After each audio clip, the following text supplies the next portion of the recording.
경제를 1도 모르는 경알못을 위한 경제 토크 시즌 2. 자, 이번에도 정대용 소장님의 신강과 함께 이야기를 나눠보겠습니다. 자, 이 책에 보면 뒤엔 대안들이 나오지만 또 중간에 한국 경제에 대한 분석하는 부분들이 있잖아요. 예. 근데 이제 특히 이제 수요 측면에서 한국 경제를 보면 이 분배와 임금 이 부분이 특히 불공정하게 되어 있기 때문에 그래서 이제 한국의 경제의 근본적인 문제가 거기 있다고 하셨는데 이 한국 분배 구조의 특징 일단 어떤 점을 볼 수 있을까요? 우리가 이제 불평등 문제를 많이 얘기하지 않습니까? 한국이 좀 많이 불평등합니다. 불평등이 좀 특별합니다. 근데 불평등의 원인이 한국은 상당 부분이 불공정에 기인한다.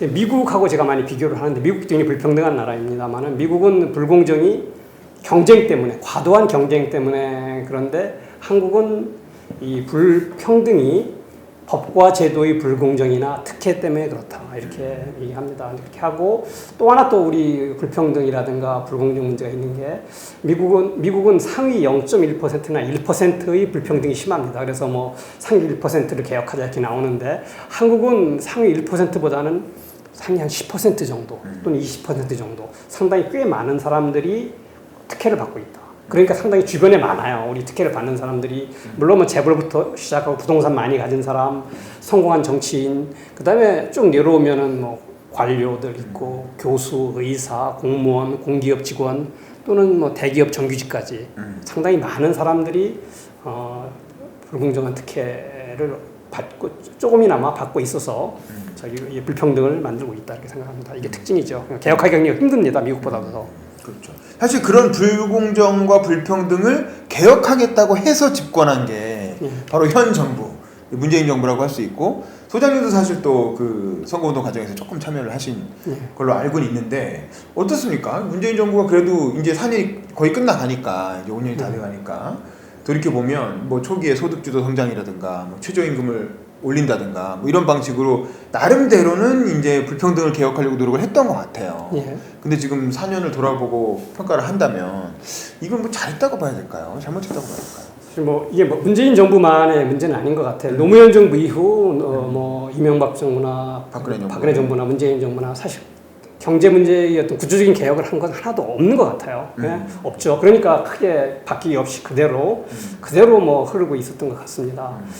그리고 뭐 조금 저 문재인 정부를 들여다본다면 이제 그 소득주도 성장을 얘기했는데 일부 밖에서 그게 뭐 말이 뭐 되느냐 뭐 이렇게 소득주 그런데 그게 말은 사실은 뭐 경제 성장을 얘기할 때는 말이 중요한 건 아니고 내용이 중요하거든요. 그렇죠. 뭐 말이야 뭐 창조 경제는 어떻고 녹색 경제는 어떤데 하여튼 내용을 잘해서 일자리를 늘리고 하면 좋은데 소득주도 성장에 내용이 부족했던 것 같아요.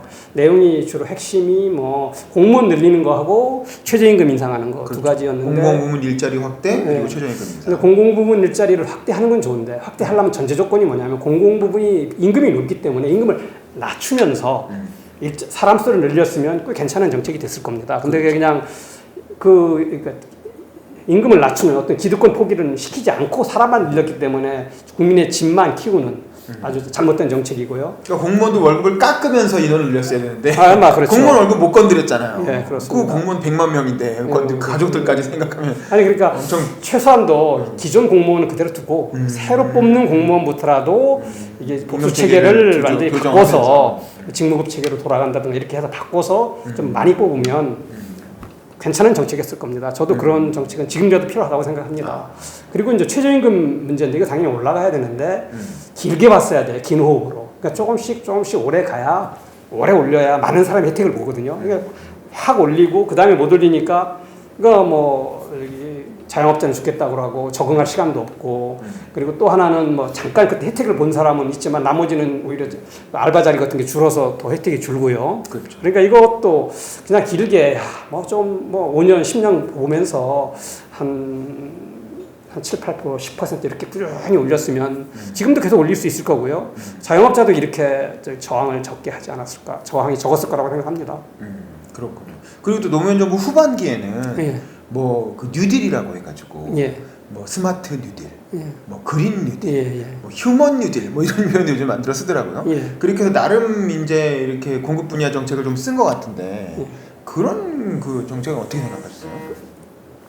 이제 정책이 전환 이게 이제 뭐 특별히 그 정책이 할 게 없으니까 이제 결국 뉴딜도 이렇게 보면은 재정 지출을 늘리는 정책이 있잖아요. 그렇죠. 재정 돈을 지출 어느 쓰는 분야에 뭐 분야 늘리는 정책. 학교를 새로 짓고 예, 그런 건데 미국의 그 1930년대 뉴딜은 물론 그 일부는 재정 정책을 늘리는 것도 있지만 기본적으로는 사회의 어떤 구조를 바꾸는 겁니다. 그래서 뉴딜이라는 게 새로운 뭐 계약, 새로운 약속입니다. 그러니까 사회 구성원 간에 새로운 계약을 맺어가는 거거든요. 그러니까 사실 뉴딜의 핵심은 제가 볼 때 항상 주장하는 게 뭐냐면 임금 체계, 보상 체계 이런 걸 개혁해가는 과정이 뉴딜이라고 생각하는데 그냥 재정만 쏟는 걸로 뉴딜을 생각한 것이 잘못이죠.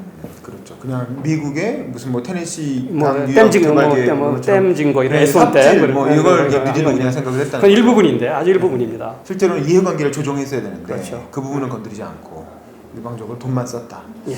알겠습니다.